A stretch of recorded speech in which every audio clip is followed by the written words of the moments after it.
Diasco Foot, miroir du football de la diaspora congolaise.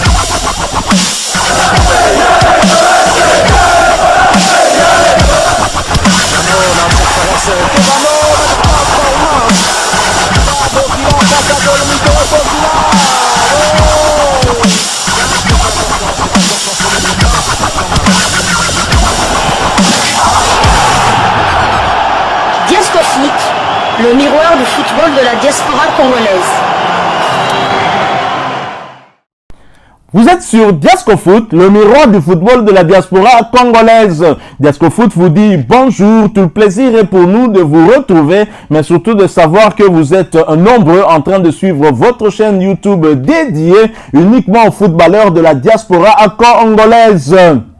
C'est l'heure de partager avec vous sur quelques news que nous avons pu récolter et pour vous dans le cadre de cette chaîne YouTube Diasco Foot, parce que nous sommes le miroir du football de la diaspora congolaise. Et pour le numéro d'aujourd'hui, nous allons le débuter par une nouvelle triste qui frappe en tout cas le monde sportif congolais. En effet, le journaliste sportif Patrick Lupika a rendu son dernier souffle de vie hier samedi 9 juillet 2022, apprend-on de sa famille biologique contactée par un média local. Passé par Kyondo Télévision, nous sommes à Lubumbashi, dans la province du Haut-Katanga, avant de rallier Kinshasa sur la chaîne de télévision digitale Congo, où il s'est révélé en tout cas au grand public sportif RD congolais.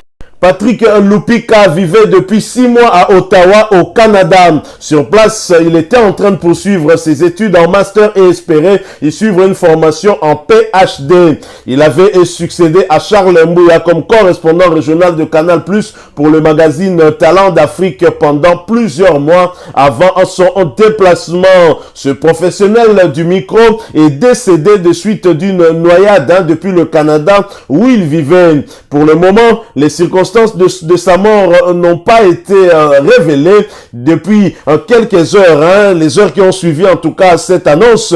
Les hommages pleuvent pour celui qui représentait l'excellence tant la qualité de son travail était plébiscitée par tous. Pertinent dans ses interventions, le jeune journaliste a percé dans le monde sportif jusqu'à se faire une place importante, devenant même une référence pour plusieurs. Très souvent d'ailleurs, votre chaîne YouTube Diasco Foot, qui est le miroir du football de la diaspora congolaise, n'avait pas hésité à consulter et relayer ces informations sportives, car il était tout de même crédible dans cette profession. Il était surtout sérieux dans le traitement de ces informations. Il part si jeune, en laissant sa famille biologique inconsolable, mais pas que la famille biologique, mais également sa famille journalistique. C'est le cas de Olga Massangou, journaliste sportive comme lui et collègue à Digital Congo, qui a exprimé toute sa douleur à travers sa page Facebook. Olga Massangou se sent triste et elle a le cœur brisé et d'écrire: qu'est-ce que je dois écrire, Patrick Lupika? Qu'est-ce que je dois écrire, mon frère? J'y arrive pas, mon ami. J'y arrive pas. Et en publiant en tout cas plusieurs photos où elle s'était retrouvée avec son ami et collègue Patrick Lupika, toujours sourire aux lèvres. C'est triste donc ce qui est arrivé à ce jeune journaliste qui avait encore de l'avenir, mais Dieu a donné et Dieu a repris. Et en entendant le programme des obsèques de cet ancien journaliste de Digital Congo, Diasco Foot présente toutes ses condoléances à sa famille biologique, mais aussi à toute la corporation journalistique. Repose en paix Patrick Lupika. Nous sommes très attristés en tout cas par cette nouvelle, tellement c'était un jeune qui pouvait demain en tout cas, pourquoi pas acquérir encore un peu plus d'expérience dans un domaine qu'il aimait beaucoup. Triste donc ce qui est arrivé. Repose en paix une fois de plus. Alors nous allons poursuivre avec ces quelques informations qu'on a prévues pour vous. Nous quittons donc cette page noire qui frappe finalement cette profession journalistique. Nous allons donc poursuivre en vous donnant d'autres informations toujours en rapport avec le football, puisque nous sommes sur Diasco Foot, qui est le miroir du football de la diaspora congolaise. Mais nous avons besoin d'une courte pause pour nous répandre un tout petit peu. Nous revenons tout de suite après. le miroir du football de la diaspora congolaise. Parlons maintenant en mercato, le mercato qui se poursuit pour certains internationaux congolais évoluant ici au pays. Alors après William Likuta qui quitte le Daring Club Motema-Pembe pour rejoindre l'Afrique du Sud, il y a également la pépite Karim Kimvwidi qui va donc rejoindre William Likuta et Nathan Idumba Fasika en Afrique du Sud. L'international congolais Karim Kimvwidi s'est engagé avec Maritzburg United Club, engagé en première ligue soccer, première division sud-africaine. Le milieu de terrain de Léopard Aprim quitte donc le Daring Club Motema-Pembe après avoir remporté la Coupe du Congo à 2 reprises en 2021 et 2022. Il rejoint au pays de Nelson Mandela ses 2 compatriotes Nathan Idumba Fasika ainsi que William Likuta qui évolue respectivement à Cape Town et au FC Stellenbosch. À noter que Maritzburg United a terminé la saison dernière en 12e position du championnat sud-africain avec 31 points au compteur. Ce club a été fondé en 1988 et est basé dans la ville de Pietermaritzburg. Il a évolué pour la première fois en division d'élite sud-africaine en 2005 après avoir racheté la franchise de Tembisa Classic qui était en mauvaise posture financièrement à l'époque.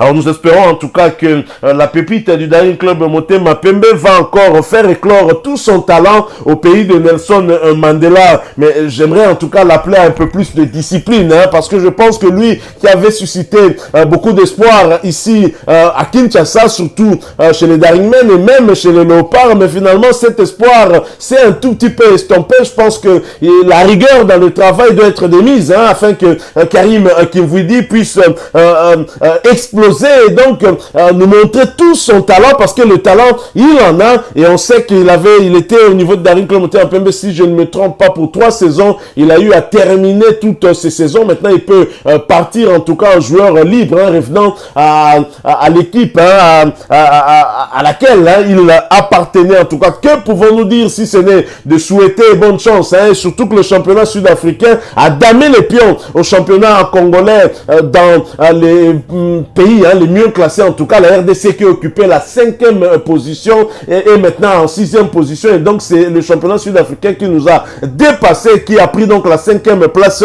C'est dire que si Karim Kimvwidi va de ce côté-là, c'est peut-être pour progresser aussi, même si cette équipe-là ne sera pas africaine la saison prochaine, alors que le Daring Club Motema-Pembe va jouer la Coupe de la Confédération africaine. Alors nous allons poursuivre et terminer ces quelques informations qu'on a prévues pour vous dans le cadre de cette chaîne YouTube Diasco Foot, parce que nous sommes le miroir du football de la diaspora congolaise. Nous allons donc parler d'un autre international congolais qui a été buteur avec son équipe qui jouait en amical. Nous en parlons après cette courte pause. Diasco Foot, le miroir du football de la diaspora congolaise. En Suisse, Young Boys de Berne recevait en amical le club allemand de SPVGG Greuther Fürth. Et Young Boys de Berne, au cours de ce match, n'a pas pu gagner, a fait jeu égal en première mi-temps, 0 but partout, en seconde période, 1 but partout. Les quelques 2000 spectateurs à Wankdorf ont vu un match équilibré, les invités de Fürth possédant plutôt les opportunités les plus prometteuses. Abianman a tiré une reprise libre à travers le but, c'était à la 31e minute. Juste avant la pause, Ergota a mis un coup franc à côté du but. La meilleure opportunité pour Young Boys dans la première mi-temps viendra en tout cas de Ugrinic, mais son tir n'a pas été en tout cas bien cadré et a survolé le but. Après une heure, Young Boys a pris le devant après une attaque sur la droite.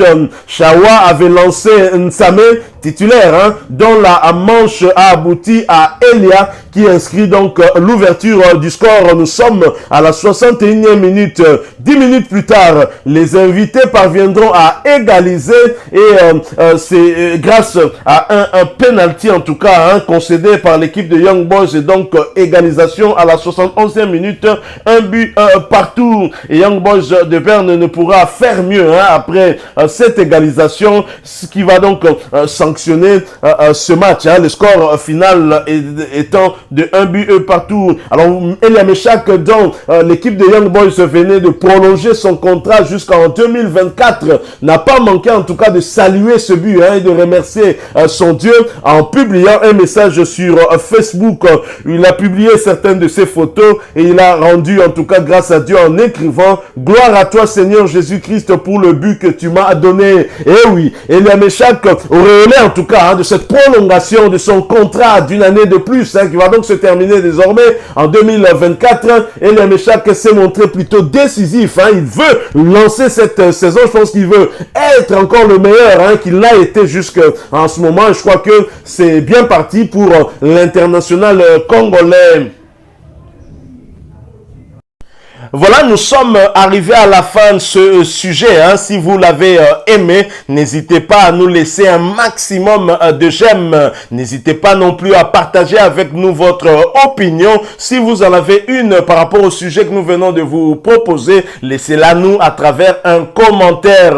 Abonnez-vous si vous êtes nouveau ou ancien que vous ne vous êtes pas encore abonné sur cette chaîne Diascofoot, parce que nous sommes le miroir du football de la diaspora congolaise. Et n'oubliez pas qu'en vous abonnant apparaîtra une petite cloche de notification. Cliquez dessus pour ne plus rien manquer des prochaines vidéos que nous allons vous proposer. Encore une fois, merci à vous, avec espoir de vous retrouver très bientôt avec un autre sujet d'actualité. En attendant, portez-vous bien et Diascofoot vous dit au revoir.